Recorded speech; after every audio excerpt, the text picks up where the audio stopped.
The windshield wipers battled against the November rain as Maya chin-gripped the steering wheel of her aging Toyota Camry.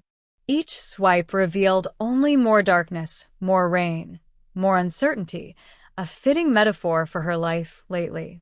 In the back seat, 4-month-old Lucas slept peacefully in his car seat, blissfully unaware that his mother had exactly $42 in her checking account and 3 days until rent was due. At 28, Maya had imagined her life would look different. She'd pictured a partner by her side, a stable home, maybe even the teaching career she'd abandoned when her fiancé left upon learning she was pregnant. Instead, she was driving home from her second job, stocking shelves at a 24-hour grocery store, exhausted to her bones and wondering how she'd make it through another day. The rain intensified, and through the deluge, Maya's headlights caught 2 figures huddled on the shoulder of the road. An elderly couple, soaked through, the woman's arm around the man's waist as if holding him upright. Maya's foot instinctively moved toward the brake, then hesitated over the accelerator. Every rational thought screamed at her to keep driving. She had a baby. She was alone. She was a woman on a dark road with no one to help if things went wrong. She had no money for emergencies, no resources to spare. But her mother's voice echoed in her mind, words spoken countless times during Maya's childhood. "Baby girl, when you see someone in need and you have the power to help, you help. That's not optional. That's what makes us human." Maya pulled over 30 feet ahead of the couple, turned on her hazard lights, and grabbed the threadbare umbrella from her passenger seat. As she stepped into the storm, she realized the umbrella was more symbolic than functional, but she held it high anyway as she approached the elderly pair. Up close, she could see they were in their mid-60s, distinguished even in distress. The woman wore what had probably been an elegant silk blouse, now plastered to her frame. The man's dress shoes were completely unsuitable for the weather, and he was shivering violently. "Oh, thank God," the woman breathed when she saw Maya approaching. Her voice carried the refined accent of someone well-educated, but her eyes held genuine fear and relief. "We've been out here for almost 30 minutes. Our car broke down about a mile back, and we've been trying to reach the main road. But my husband, Robert, has a heart condition and this cold. Please get in my car," Maya said immediately, not allowing herself to second-guess. "You're both freezing. We need to get you warm and dry." The man, Robert, looked up at her, and Maya saw tears mixing with rain on his cheeks. "You're stopping? You're actually stopping?" The disbelief in his voice broke something in Maya's chest. "Of course I'm stopping. Come on, quickly now." As she ushered them toward her car, the woman introduced herself as Eleanor and her husband as Robert. Maya noticed their clothes, expensive, designer labels visible even in the rain. The watch on Robert's wrist probably cost more than her car. These weren't ordinary people stranded on a roadside.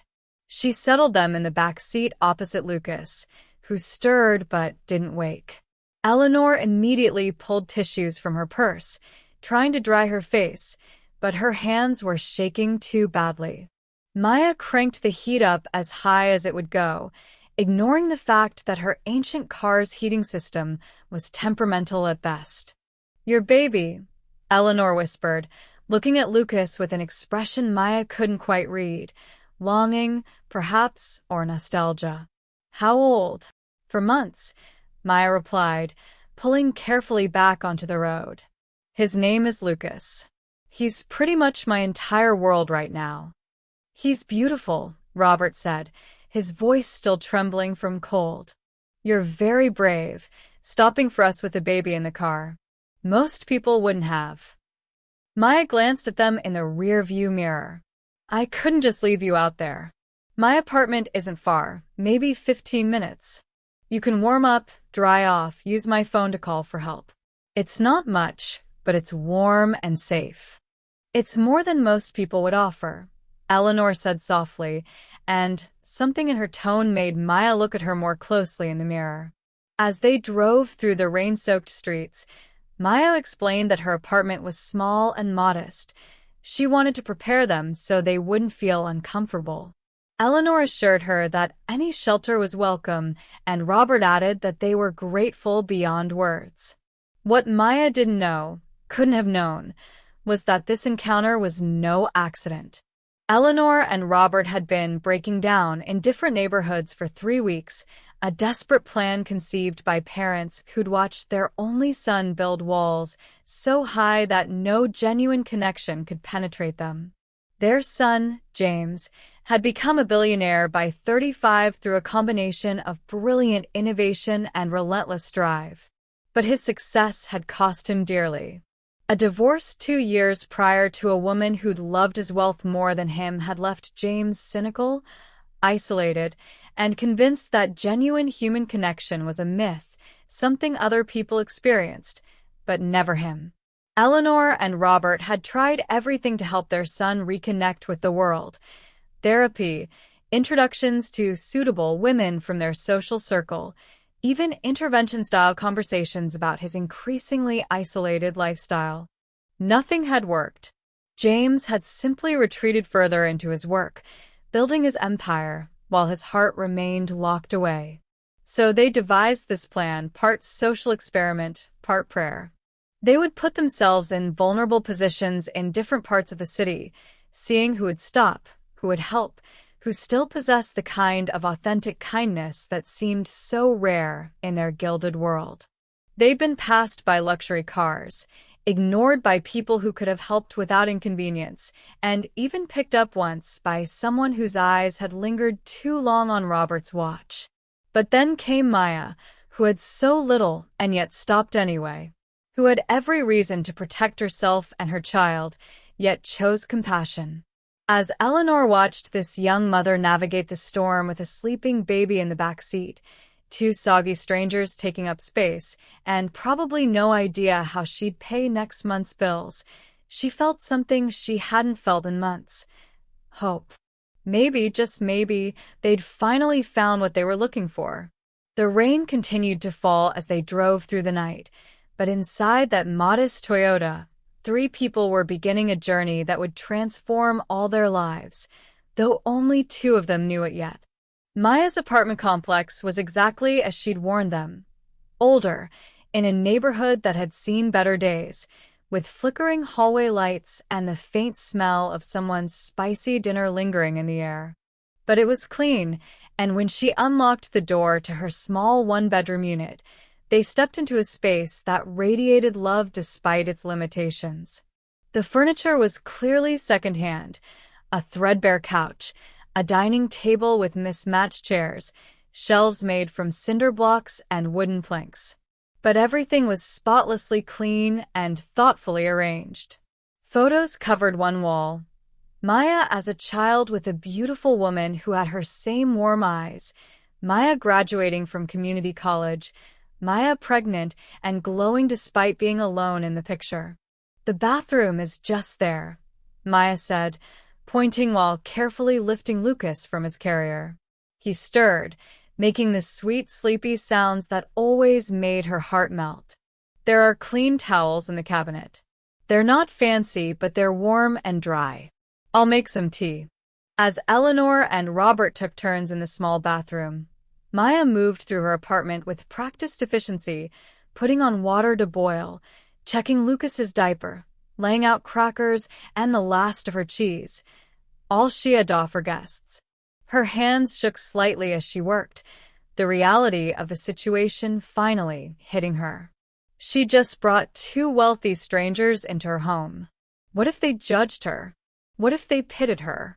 What if they were dangerous, and she'd just made the biggest mistake of her life? But when Eleanor emerged from the bathroom, wrapped in Maya's faded State University sweatshirt and looking considerably less elegant but much warmer, her smile was so genuine that Maya's fears began to ease. "Thank you," Eleanor said simply. "You have no idea what this means to us.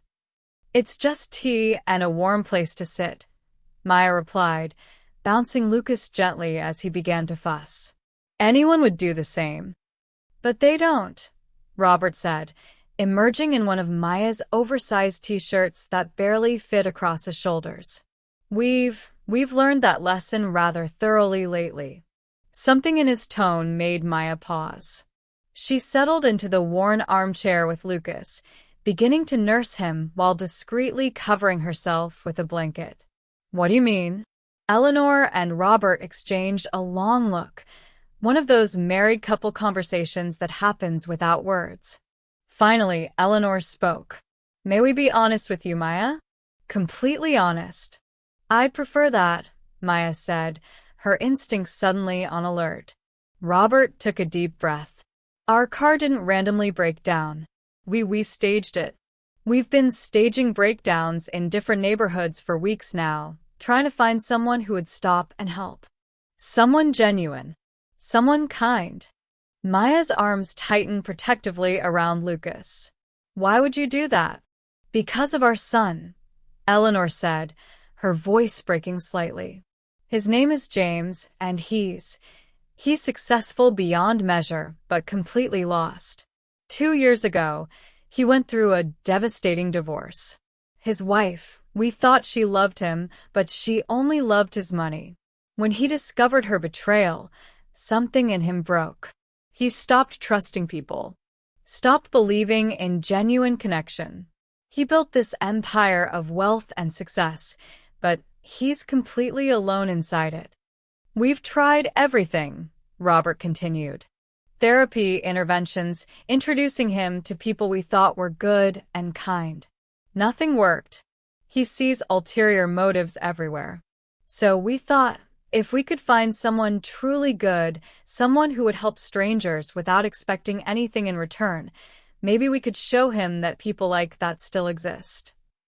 Maya felt her stomach twist with a complicated mix of emotions, sympathy for their obvious pain, anger at being manipulated, confusion about what they expected from her. So this was a test? You were testing people? Yes, Eleanor admitted, tears streaming down her face. And I know how terrible that sounds. But Maya, 17 cars passed us tonight. 17. Luxury vehicles driven by people who could have helped without any inconvenience. You, with a baby in the car, with so much to protect and so little to spare, you're the only one who stopped. That tells us everything we need to know about who you are. And what exactly do you want from me? Maya asked, her voice steady despite her racing heart. We'd like to introduce you to James, Robert said. Not as a setup, not as a date, just as a person. Someone real. Someone who might help him remember that goodness exists in the world. We'll compensate you for your time, Eleanor added quickly. We know you're struggling. How do you know that? Maya interrupted, a flash of anger breaking through her usual composure. Your car, Robert said gently. The fact that you're coming home at midnight from what's clearly a second job, based on the grocery store name tag I saw on your front seat. The way you apologized for this beautiful apartment, as if you should be ashamed of it. We're not judging you, Maya. We're in awe of you. You're raising a child alone, working multiple jobs, and you still found it in yourself to help 2 strangers. That's not struggle. That's heroism. Maya looked down at Lucas, now peacefully nursing, his tiny hand pressed against her chest. She thought about her bank account, about the rent due, about the opportunities she'd had to turn away from because single mothers without resources rarely got second chances. But she also thought about the manipulation, about being someone's social experiment, about the ethics of what these people were proposing. I need to think about this, she said finally. You can call a car service from here, use my phone. But I need time to process what you're asking. Of course, Eleanor said. But Maya, please know, we're not asking you to pretend to be something you're not. We're asking you to just be yourself. If you decide you're willing, we'll arrange a dinner party next Saturday. $5,000 just for attending. No strings attached. If you're uncomfortable, you can leave. If James is terrible company, you never have to see any of us again. $5,000. Maya's mind reeled. That was 3 months of rent. That was breathing room. That was Lucas's future. I'll think about it, she repeated, and as Robert pulled out his phone to call for a ride, Maya wondered what she was about to get herself into. Maya didn't sleep that night. After Eleanor and Robert left in their sleek black car, so different from her battered Toyota, she sat in the darkness of her apartment, Lucas sleeping in his bassinet beside her, and wrestled with the most difficult decision she'd faced since choosing to keep her baby when her fiancé abandoned her. The next morning, with Lucas on her hip, she called her best friend Jen, the only person who'd stood by her through everything. They want to pay you $5,000 to have dinner with their son? Jen's voice crackled with disbelief over the phone. Maya, that's either the weirdest setup in history or some kind of scam. I don't think it's a scam, Maya said, shifting Lucas to her other hip as she paced her small living room. They transferred $2,500 this morning as a deposit. It's real money, Jen. Real money that could change everything for Lucas and me. But it's also really strange, Jen countered. Rich people playing games with real people's lives. What if this son of theirs is some kind of creep? What if they're using you? What if they're not? Maya shot back. What if they're just desperate parents trying to help their hurting son? And even if they're using me a little bit, is it so wrong to be used if it helps me provide better for my baby? The silence on the other end of the line was heavy. Finally, Jen sighed. You've already decided to do it, haven't you? I think so, Maya admitted. But I'm terrified, Jen. What if I embarrass myself? What if I say the wrong things? What if this James person takes one look at me and knows I don't belong in his world? Then he's an idiot, Jen said fiercely. Maya, you're one of the smartest, kindest, strongest people I know. You're raising a baby alone while working 2 jobs, and you still stop to help strangers in a rainstorm. If this guy can't see how amazing you are, that's his problem, not yours. By Wednesday, Maya had confirmed with Eleanor. Yes, she would attend the dinner party on Saturday. Yes, she understood the arrangement. No, she didn't need anything except the address and a time. But Eleanor had other ideas. On Thursday afternoon, a delivery arrived at Maya's apartment. 3 large boxes from a high-end department store. Inside was a stunning collection of clothing, elegant dresses, casual wear, even shoes in exactly her size. Maya's hands trembled as she held up a deep emerald dress that probably cost more than she made in a month. Attached was a note in Eleanor's handwriting. Every woman deserves to feel beautiful. These are a gift, not part of the arrangement. Whatever happens Saturday, please keep them. You've already given us more than we could repay. Eleanor. Maya sat on her bedroom floor, surrounded by beautiful clothes, and cried. When had anyone last made her feel valued like this? When had anyone seen past her circumstances to the person underneath? On Friday, Maya received a call from Eleanor with details about Saturday. The dinner would be small, just family and a few close friends. A professional nanny named Patricia would care for Lucas in a separate room. She raised James. There's no one I trust more, Eleanor had assured her. A car would pick Maya up at 6. And Maya, Eleanor had added, her voice soft, James doesn't know about our experiment. He knows we've invited someone we met recently, but not the circumstances. We thought it would be better if you 2 met without him knowing about our manipulation. Is that all right? Maya had agreed, though something about the continued deception made her uncomfortable. Still, she understood the reasoning. If this James was as damaged and suspicious as his parents claimed, knowing he was being set up would only make things worse. Saturday afternoon, Maya stood in front of her bathroom mirror, trying to recognize the woman staring back at her. The emerald dress fit perfectly, hugging curves she'd forgotten she had after months of exhaustion and baby weight. Eleanor had also sent a stylist, just to help with hair and makeup if you want the assistance, and Maya had accepted gratefully. Now, with her dark hair swept into an elegant updo and subtle makeup highlighting features she usually ignored, Maya looked like someone who might belong at a billionaire's dinner party. But inside, she still felt like a struggling single mom pretending to be something she wasn't. Lucas, dressed in the adorable outfit Jen had brought over, cooed happily in his bouncer, oblivious to his mother's anxiety. Maya picked him up, holding him close, drawing strength from his warm weight against her chest. "I'm doing this for you, baby boy," she whispered against his soft hair. "To give you opportunities one never had. To show you that sometimes taking risks leads to good things. And maybe to remind myself that I'm more than just a broke single mom. That I have value beyond my bank account." When the car arrived, a sleek black sedan that looked completely out of place on her street, Maya took a deep breath, kissed Lucas's forehead, and stepped into the evening with her son in her arms and her heart in her throat. The drive to the Chun estate took 30 minutes, winding through progressively wealthier neighborhoods until they reached an area where homes were set so far back from the road they were barely visible. The car turned onto a long, tree-lined driveway, and Maya's breath caught as the house came into view.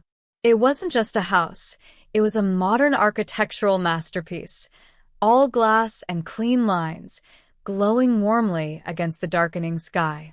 Gardens stretched in every direction, and she could see what looked like a pool and guest house in the distance. "We're here, Miss Chen," the driver said kindly, and Maya realized she'd been gripping Lucas so tightly he'd started to fuss. "Right," she said, her voice barely above a whisper. "Here we go, baby. Here we go." As she stepped out of the car, Eleanor emerged from the house, her face lighting up with genuine joy. "Maya, you look absolutely stunning. Come inside. James won't be here for another hour. I wanted you to have time to get comfortable first." As Maya followed Eleanor into a home that felt more like a museum than a residence, she couldn't shake the feeling that she was about to step into a life that would change everything, for better or worse, she had yet to discover. The interior of the Chin home was somehow both breathtakingly elegant and surprisingly warm. While the furniture was clearly expensive, there were personal touches everywhere. Family photos, fresh flowers, books stacked casually on side tables. It was the home of people who had money but hadn't let it erase their humanity. Patricia, the nanny, turned out to be a round, cheerful woman in her 60s with kind eyes and gentle hands. She took Lucas from Maya with practiced ease, cooing at him in a way that immediately put Maya's maternal anxiety to rest. "He'll be just fine with me, dear," Patricia assured her.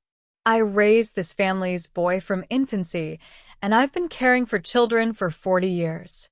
You go enjoy your evening without worry." Eleanor showed Maya to a sitting room where Robert was waiting with drinks.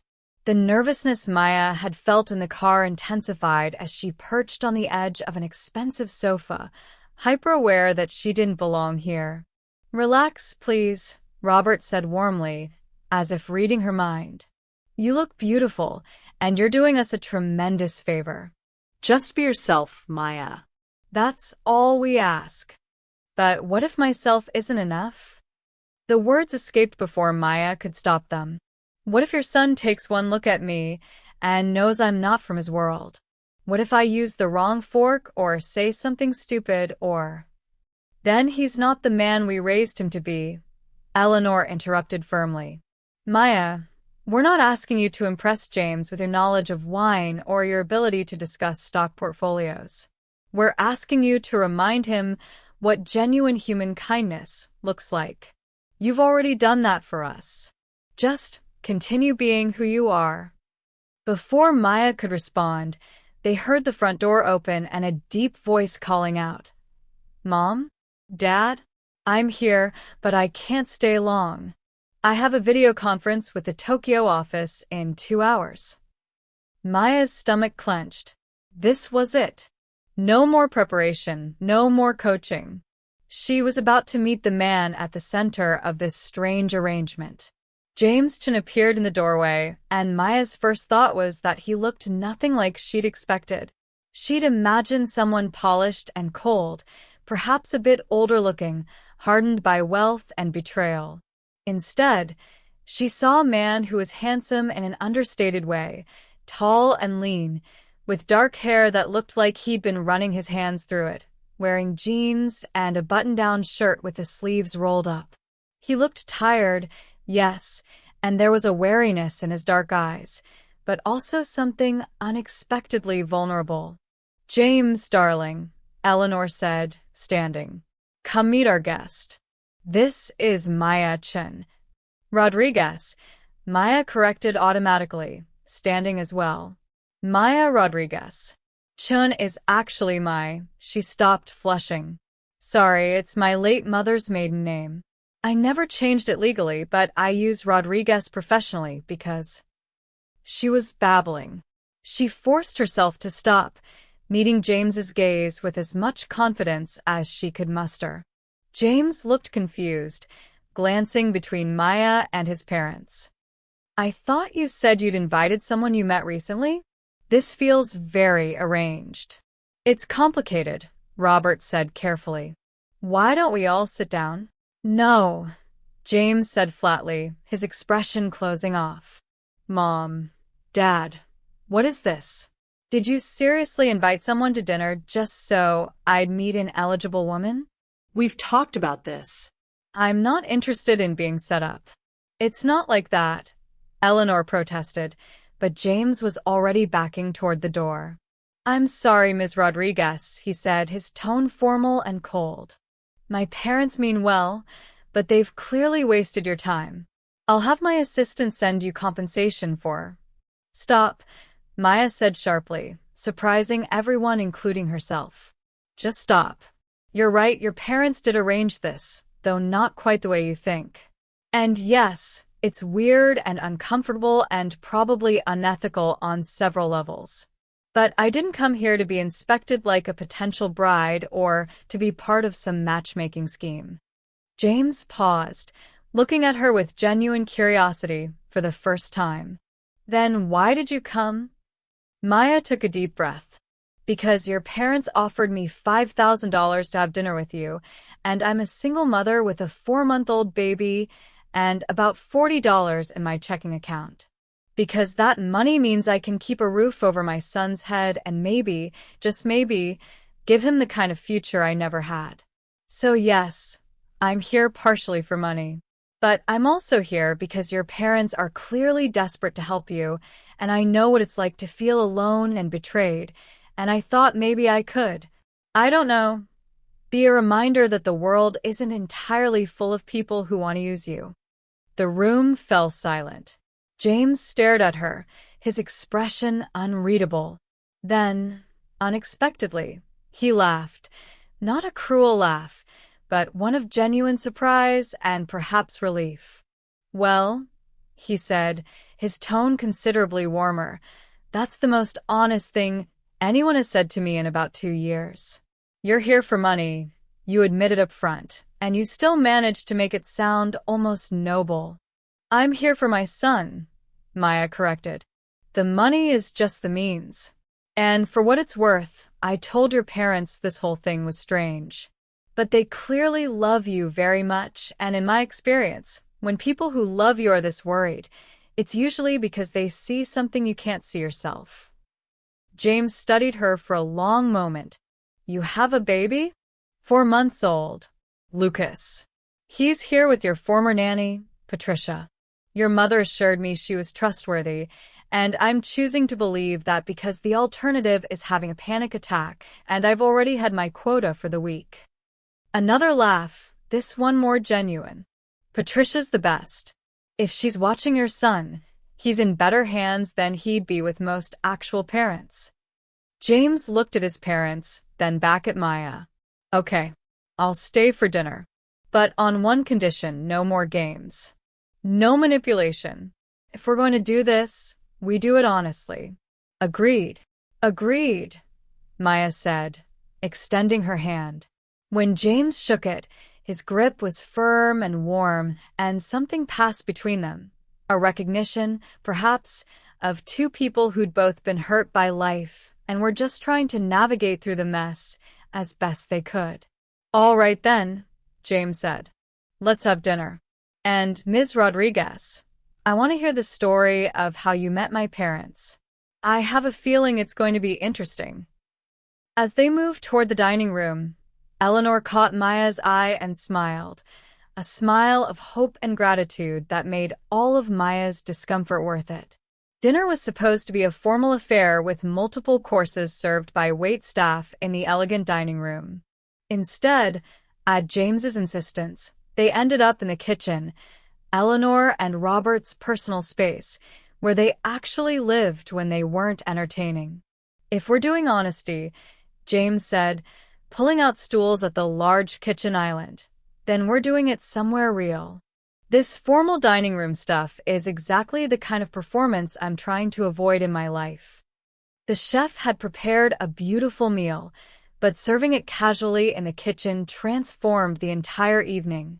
Maya found herself relaxing, especially when James insisted on helping plate the food himself, clearly comfortable in this space in a way he hadn't been in the sitting room. So, James said, handing Maya a plate of perfectly seared salmon with roasted vegetables, tell me the real story. How did you meet my parents? Maya glanced at Eleanor and Robert, who nodded encouragingly.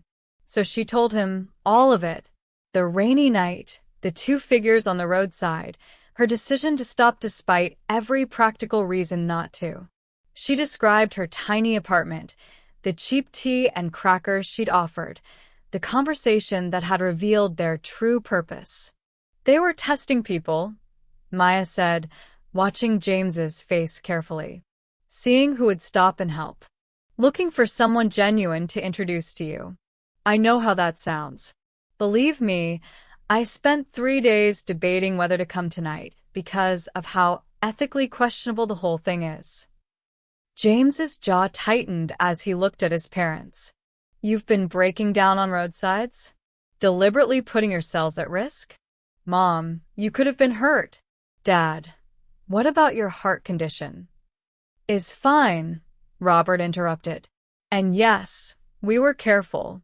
But James, we've watched you become a ghost of yourself these past 2 years. You go to work, you come home, you avoid people. You've built an empire but lost yourself in the process. So, you decided to manipulate strangers into your scheme? James's voice was hard. We were looking for someone real, Eleanor said, her voice breaking. Someone who would help without calculating the benefits. Someone who would remind you that Vanessa was an aberration, not the standard. And we found Maya, who stopped in the rain with a baby in her car, who shared what little she had, who treated us with kindness even though she had every reason to protect herself first. James turned to Maya. And you agreed to this. You took money to come here and, what? Fix me. Maya felt anger flare in her chest. No, I took money to keep my son fed and housed. And if pretending to be interested in some damaged billionaire for one evening was the price, I figured I'd survive it. She saw him flinch and immediately regretted her harshness. I'm sorry. That was cruel. But you're not the only one who's been hurt, Mr. Chen. You're not the only one who's had life kick them while they're down. Tell me, James said quietly. If we're doing honesty, tell me your story. So Maya did. She talked about her fiancé's betrayal when she told him about the pregnancy, about being 28 and suddenly facing single motherhood with no support system and dwindling savings. She described the double shifts at the diner, the exhaustion so deep she sometimes forgot what day it was, the constant fear that she wasn't enough for Lucas. I'm not here to judge your pain, Maya said, her voice steady despite the tears threatening. Your ex-wife betrayed you, and that's awful. But at least you had resources. At least you had options. I had a choice between working myself to death or letting my son suffer.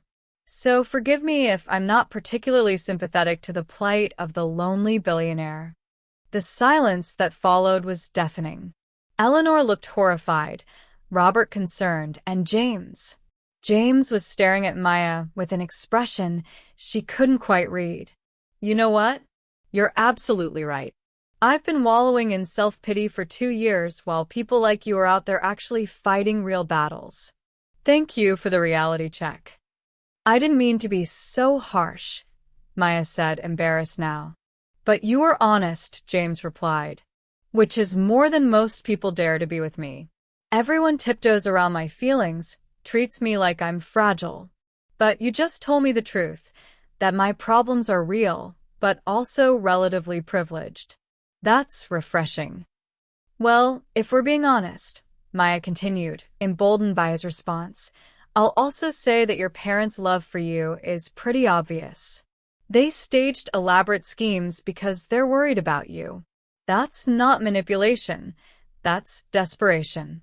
And as someone who would do anything for her son, I understand that desperation." James looked at his parents with new eyes. "You really were that worried about me?" "We were terrified," Eleanor admitted. "You're our only child, James. Watching you shut down, close yourself off from the world, it was like watching you die slowly. We had to do something. Even if it meant making me uncomfortable," James said, but there was no anger in his voice now. "Even if it meant staging an elaborate test." "Your father and I stood in the rain for hours over 3 weeks," Eleanor said. 17 cars passed us the night we met Maya. 17 people who could have helped but didn't. And then came this young woman with a baby, someone who had every reason to keep driving, and she stopped. That's not manipulation, James. That's providence." James turned back to Maya. "You really have a 4-month-old?" "Lucas," Maya confirmed. "He's with Patricia right now, probably being spoiled rotten." "I'd like to meet him," James said. "After dinner. If that's okay with you."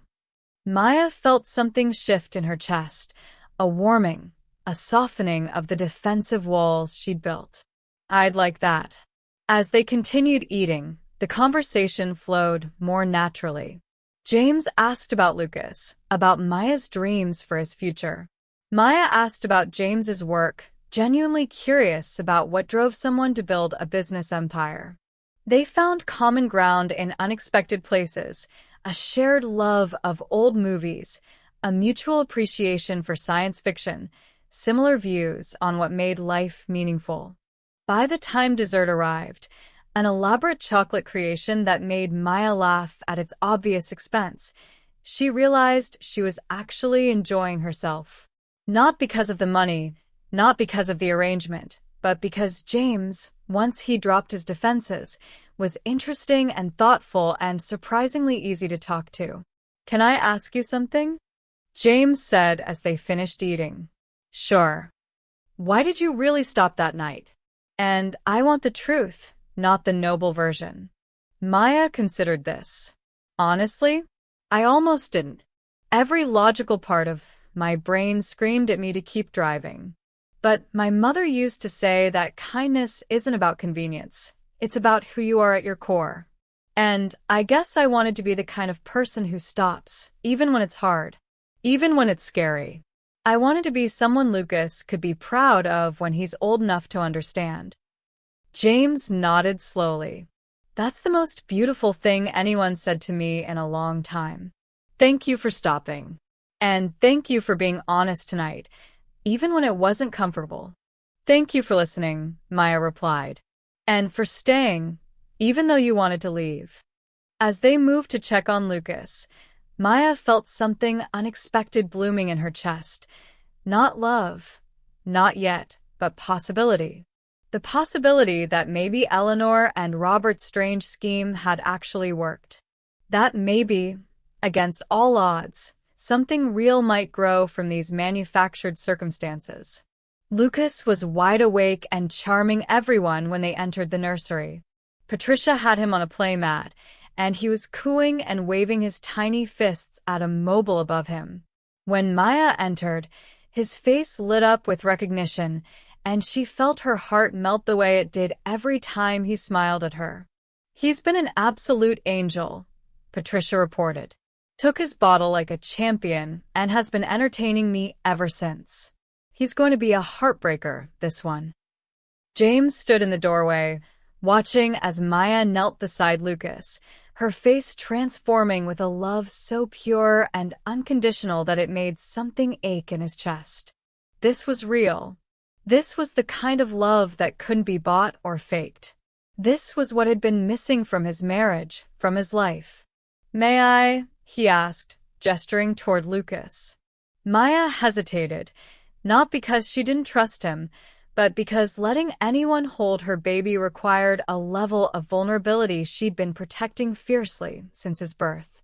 But something in James's expression, a mixture of hope and uncertainty, made her nod. James lowered himself to the floor beside her with surprising grace for someone who spent his days in boardrooms. When Maya placed Lucas in his arms, she saw genuine wonder flash across his face. "He's so small," James whispered, supporting Lucas's head with careful precision. "I'd forgotten how tiny they are at this age." "For months isn't that tiny," Maya laughed. "You should have seen him at birth. He was 6 pounds even. Looked like a little old man, all wrinkled and serious." Lucas grabbed James's finger with surprising strength, and James laughed, a sound of pure, unguarded joy. "Look at that grip. He's going to be strong."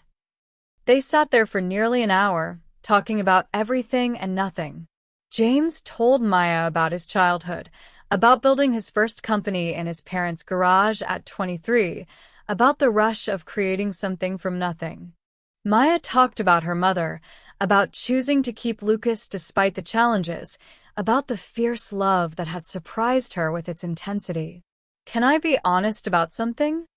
James asked as Patricia discreetly left them alone with Lucas. "When my parents said they wanted me to meet someone, I was furious. I thought it was just another setup, another woman who saw dollar signs instead of a person. But you're nothing like what I expected." "What did you expect?" Maya asked, gently taking Lucas back as he started to fuss. "Someone polished and rehearsed. Someone who would say all the right things and laugh at all my jokes and make me feel like I was being hunted instead of known. But you called me a damaged billionaire and told me my problems were privileged. You've been honest even when it wasn't flattering. That's rare." "Maybe you've just been surrounding yourself with the wrong people," Maya suggested, settling Lucas against her shoulder. "Not everyone is after your money, James. Some of us are too busy trying to survive to worry about other people's bank accounts." "That's what I'm starting to realize," James said quietly. "Can I ask you something? Would you have stopped that night if you'd known who my parents were?" Maya thought about this carefully. "Honestly, I don't know. Probably not, because I would have assumed it was some kind of trap or that they didn't really need help. I stopped because I saw 2 elderly people in genuine distress.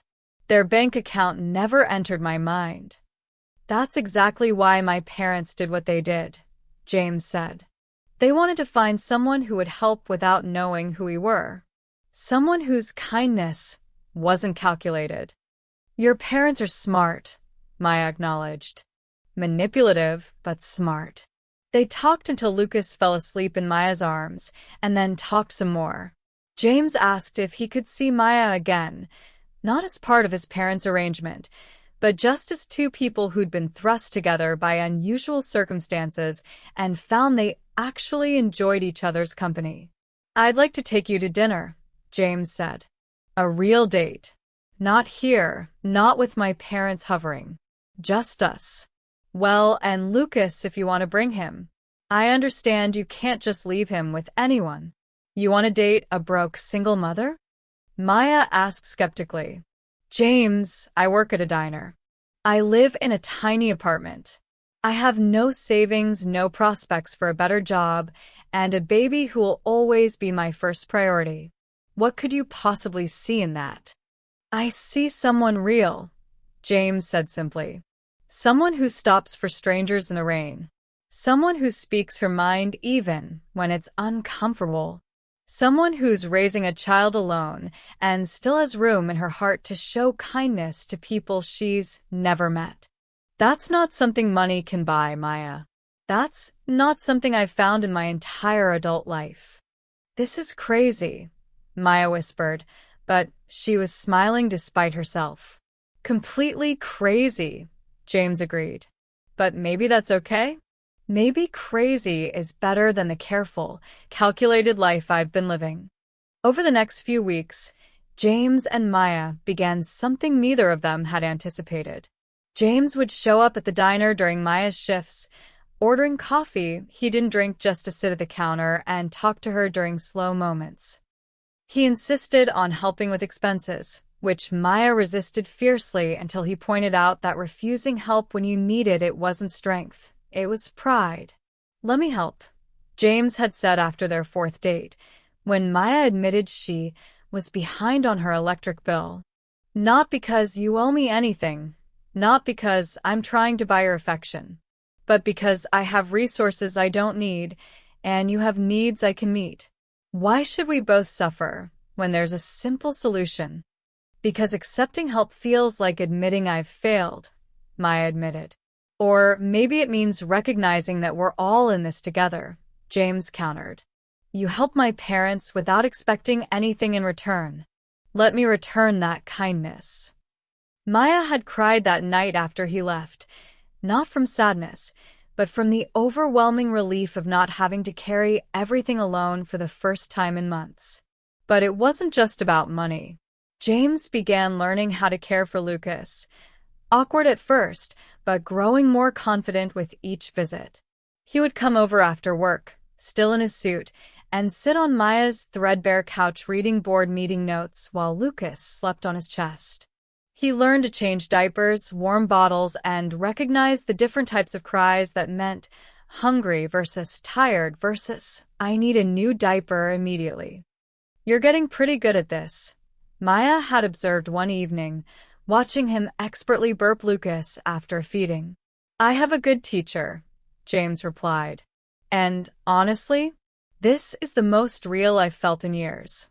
Being here, with you and Lucas, with no pretense or performance, this is what I'd been missing without even knowing it." Eleanor and Robert watched it all unfold with joy and occasional concern. They'd gotten what they wanted. Their son was opening up again, letting someone in. But they worried about the complications, about what would happen when James's world inevitably collided with Maya's. "She's not from our world," Robert said to Eleanor one evening. "What happens when James wants to introduce her to his colleagues? His clients? When the media finds out he's dating a diner waitress? Then we discover what kind of man we raised," Eleanor replied firmly. "If he's the man I think he is, those things won't matter. And if they do, then maybe we failed him in ways we didn't realize." 3 months after that first dinner party, James knocked on Maya's apartment door at 7 in the morning, unusually early for him. Maya answered in her pajamas, Lucas on her hip, her hair still messy from sleep. "James, is everything okay?" she asked, immediately worried. "I need to ask you something," he said, looking uncharacteristically nervous. "And I need you to answer honestly." "Okay," Maya said slowly, stepping aside to let him in. James sat on the couch, his hands clasped between his knees. "Are you happy? Like, truly happy? Because I've been thinking, you're working 2 jobs, living in this apartment, struggling to make ends meet, and now you're also dealing with me and my complicated life. What if I'm just making things harder for you?" Maya sat beside him, adjusting Lucas in her lap. "Is that really what you're worried about?" "Yes," James admitted. "Maya, I'm falling in love with you. I'm falling in love with Lucas. I want to help, to make your life easier, but every time I try, you push back. And I get it, you want to maintain your independence. But watching you struggle when I have the means to help, it's killing me. Maya was quiet for a long moment. You're falling in love with me? Completely, James said without hesitation. And I know it's fast, and I know it's complicated, but I can't help how I feel. You've reminded me what really matters. You've shown me that there's still goodness in the world. But Maya, I need to know, am I helping or hurting? Am I making your life better or just more confusing? Maya set Lucas in his bouncer and turned to face James fully. You want honesty? Fine. Yes, this is confusing. Yes, sometimes I feel like I'm in over my head. You have this entire world of wealth and success that I can't even begin to understand. But you know what else? For the first time since Lucas was born, I don't feel completely alone. You show up, James. You help with diapers and midnight feedings. You remember what formula Lucas likes and which lullaby helps him sleep. You see me, not just the struggling single mom, but me, the person I am under all the exhaustion and fear. So you're happy? James pressed. I'm terrified, Maya admitted. But yes, I'm also happy. Happier than I thought I could be. James reached into his pocket and pulled out a key. Move in with me. You and Lucas. I have this massive house that echoes with emptiness. You have this tiny apartment that you're barely holding on to. It makes no sense for us to be in separate places when we could be together. James. Wait, hear me out, he interrupted. I'm not asking you to be dependent on me. I'm not trying to take away your independence. Keep your jobs if you want, though I'd love to help you go back to school if teaching is still your dream. You'll have your own space, your own autonomy. I want to come home to you and Lucas. I want to be part of your daily life, not just your evening visitor. I want to help raise Lucas, if you'll let me. Maya felt tears streaming down her face. Why? Why would you want to take on someone else's baby? Someone else's problems? Because he's not someone else's baby. He's your son, which makes him important to me, James said fiercely. And they're not someone else's problems. There are problems if we're going to do this together. Maya, I don't want to be the guy who swoops in and saves you. I want to be your partner, your equal, the person who stands beside you, not in front of you. What about your world? Maya asked. What happens when your wealthy friends meet the diner waitress and her baby? Then they'll meet the most remarkable woman I know and her amazing son, James said simply. And if they have a problem with that, they're not really my friends, are they? Maya looked at Lucas, sleeping peacefully in his bouncer, then back at James. She thought about her grandmother's voice. When love finds you, Mija, don't be too proud to accept it. Okay, she whispered. Yes. We'll move in with you. But James, I need you to understand. I'm going to mess up. I'm going to feel insecure sometimes. I'm going to worry that I'm not enough for your world. You need to be patient with me. I will be, James promised. And you need to be patient with me too. I'm going to be overprotective sometimes. I'm going to want to fix every problem with money, because that's what I know how to do. I'm going to screw up at being a parent figure to Lucas. But I promise I'll keep showing up. I'll keep trying. They kissed then, a soft, sweet kiss that tasted like promise and possibility. 1 year later, the same kitchen where they'd first really talked hosted a very different gathering. Maya, now enrolled in an education program and working toward her teaching certification, stood beside James as they officially announced their engagement. Lucas, now 16 months old, toddled between Eleanor and Robert, who'd become the doting grandparents they'd always wanted to be. To Maya, James said, raising his glass, who stopped for 2 strangers in the rain and ended up changing all our lives. To James, Maya added, squeezing his hand, who learned that being vulnerable isn't weakness, it's strength. And to us, Eleanor said, tears streaming down her face.